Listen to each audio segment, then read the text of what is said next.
Prepare for the footage that would change everything. Room fell silent. The judge barely had time to process the prosecution's words. Before Diddy's face drained of color, his legal team scrambled, whispering in hushed tones.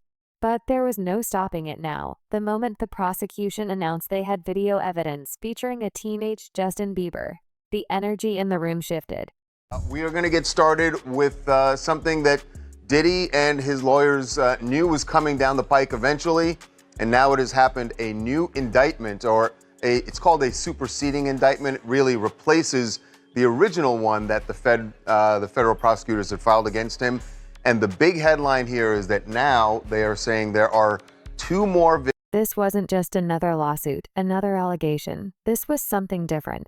And for the first time, the man who built an empire, confidence, power, and untouchability, looked genuinely afraid. Shah Diddy Combs reportedly underwent treatment in a hospital as he continues to await trial on 6 trafficking charges. According to Page 6, a 55-year-old was transported from Metropolitan Detention Center in Brooklyn, the federal prison, where he was sent following his September arrest late January 30th to undergo an MRI, and was then soon returned to police custody later that night. But let's back up for a second. Because to understand why this moment was so devastating, you have to understand the web of chaos. Meantime, let's talk about the fact that Combs' co-defendant in a civil case, a case, by the way, that accuses him and this co-defendant, another A-lister, of rape. This guy is once again slamming the attorney behind the case, insisting that he be sanctioned for allegedly not doing his job. We're talking, of course, about Sean Carter, better known as Jay-Z, once again calling out attorney Tony Busby, calling out his character, more specifically into question, claiming that the Texas attorney's filings have, quote, substantial inaccuracies and that there was a failure to properly investigate before filing. Now, we've talked about this before, but basically, a civil lawsuit was filed against Sean Combs on behalf of a Jane Doe who says that she was raped by Combs and another celebrity at a home after the Video Music Awards in 2000. She says she was just 13 years old when this happened. And weeks after the initial filing, Busby submitted an amended complaint naming Jay-Z as the celebrity who allegedly participated in this assault. Whispers of a lifestyle so dark, so predatory, that even his closest allies are distancing themselves at record speed. And right in the middle of it all, Justin Bieber. Claims. Anyways, I want to also just show you this montage. This is a montage that was shared by Evie Magazine. They do great work on their TikTok of Justin Bieber, again, just 15 years old, in Hollywood, surrounded by a bunch of adults. And you let me know if any of this registers to you as normal. Take a listen.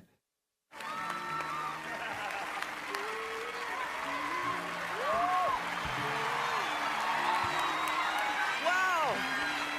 I feel violated right now. Wow. Lean into me again.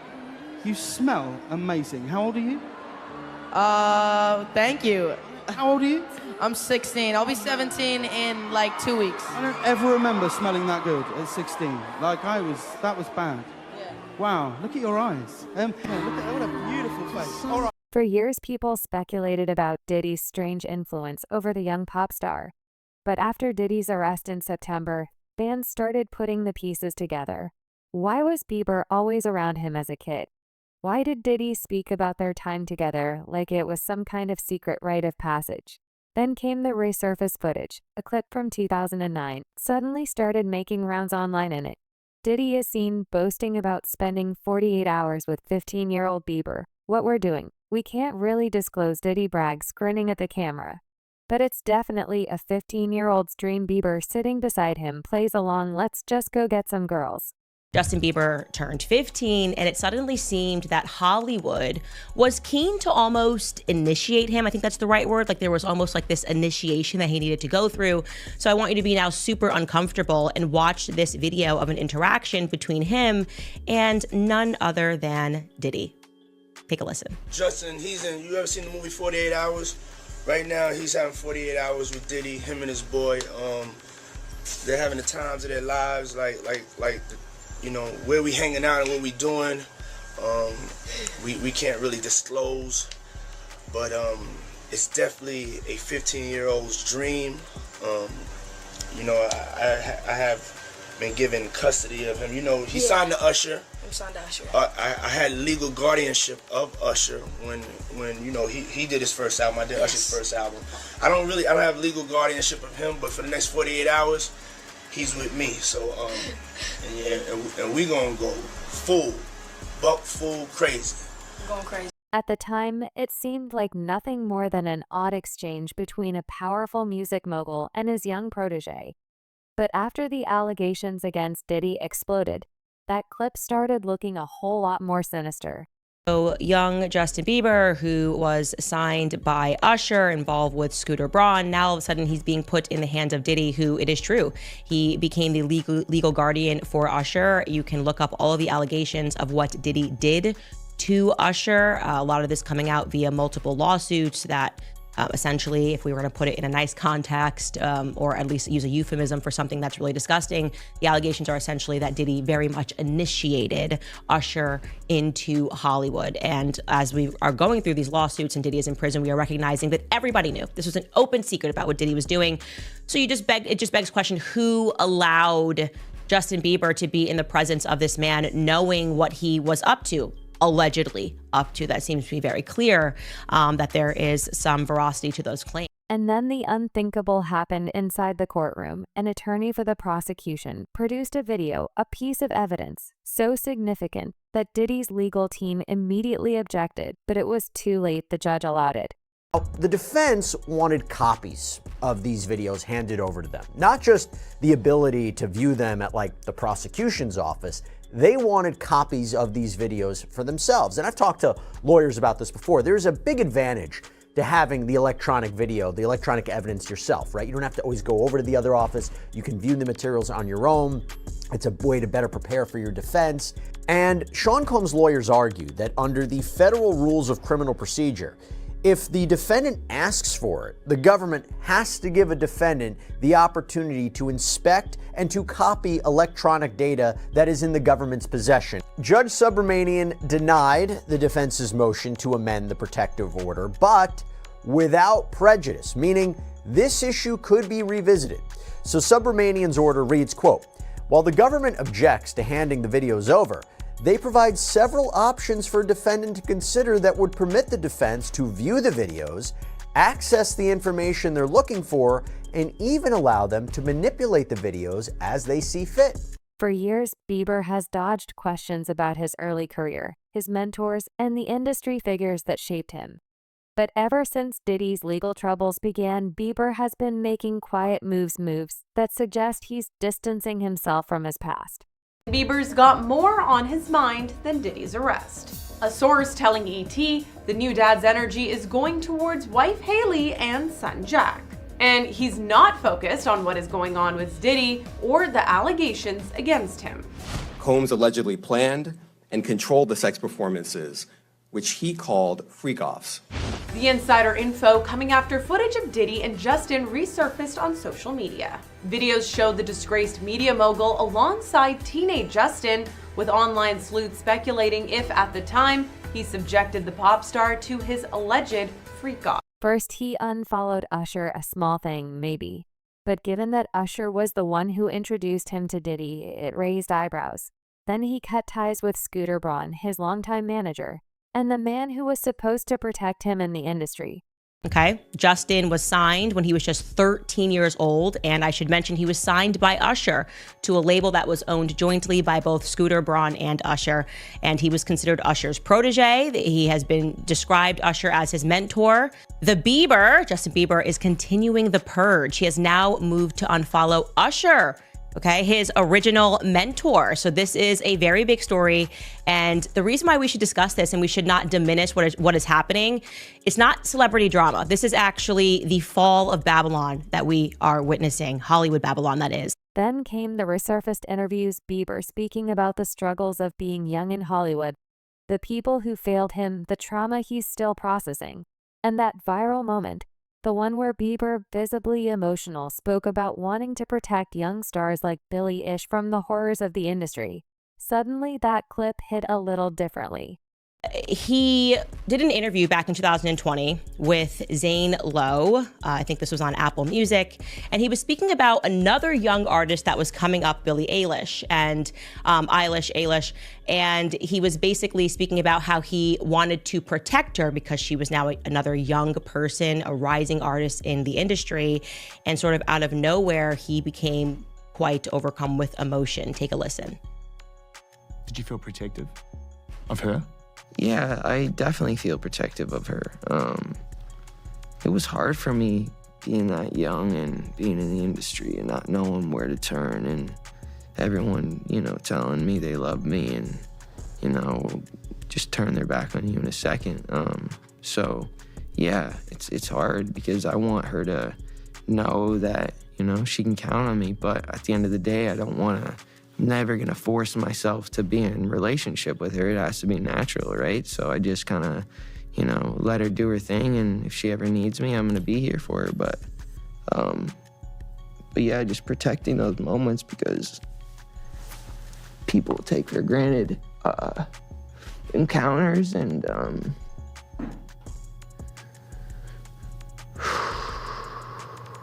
not even kidding. Watching that clip makes me emotional because he is saying so much without really saying anything. Protect Billie Eilish from what? From who? What is he so concerned about when he sees this young person in the industry? What exactly did he go through? Well, fans started connecting the dots, and so did the prosecution. Diddy's legal troubles began with a single accusation. An aspiring musician, John Doe, claimed that Diddy drugged and assaulted him at a 2015 after-party. But that was just the beginning.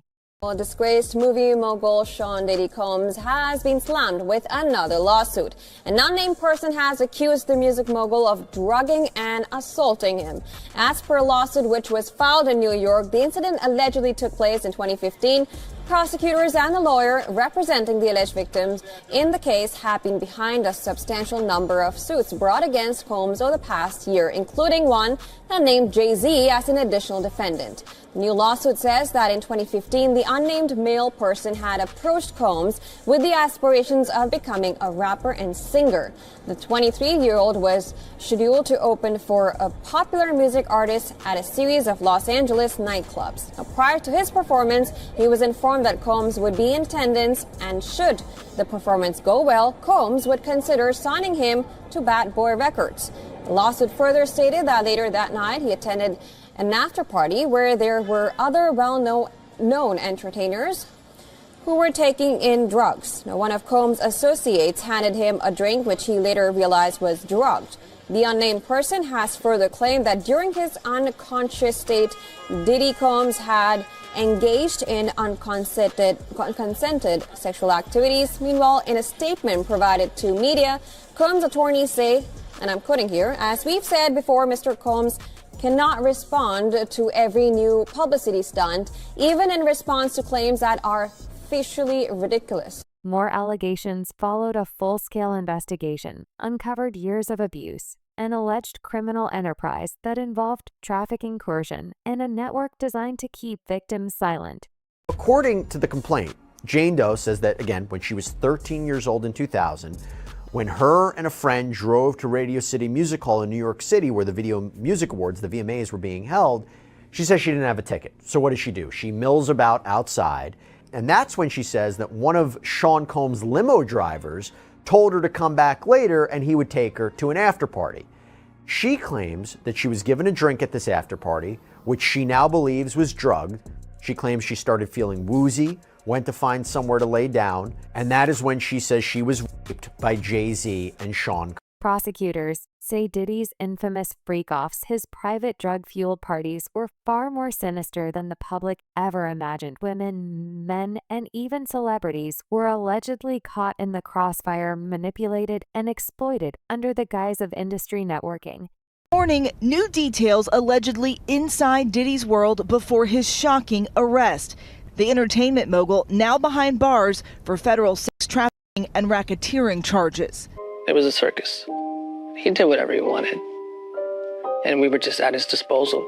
Phil Pines was Diddy's senior executive assistant from 2019 to 2021. He says his then boss asked him to purchase supplies for parties dubbed Wild King Nights. We usually had a laundry list of items that included lights, alcohol, marijuana, ketamine, Molly. Those requests started to become more frequent. Pines claims many of these parties involved younger women. A lot of times you would have him with a younger female. And there's a power dynamic there. A more impressionable girl is easier to reel in. Consent is between the people that are engaging, and I wasn't there in these situations to understand the consent.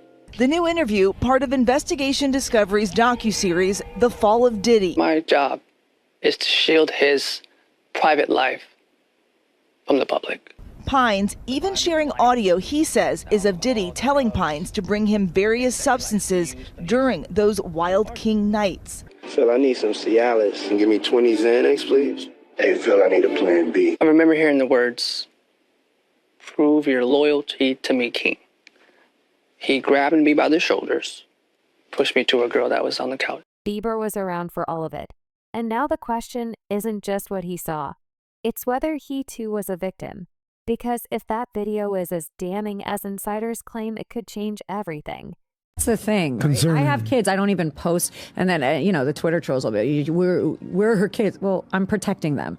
And this is sad. I mean, this is sad. And this one with Bieber. This is the Bieber thing. one? Yeah. Where are the parents? Yeah. And which parent would say, you know what? We don't know you. We know that you're a celebrity. Go and hang out with this guy for weeks on end by yourself. And at what time, at what era is this cool? In the most critical years, by the way. Yeah, exactly. How is this, Alina? They both turn. How is this normal? So they both turn into superstars. Yeah, that's the sacrifice you make. Yeah, that's the sacrifice. But one of them had to go to church and he freaking lost his mind. Prosecutors say this is just the beginning. More witnesses, more evidence, more unraveling of the empire Diddy built on intimidation and secrecy.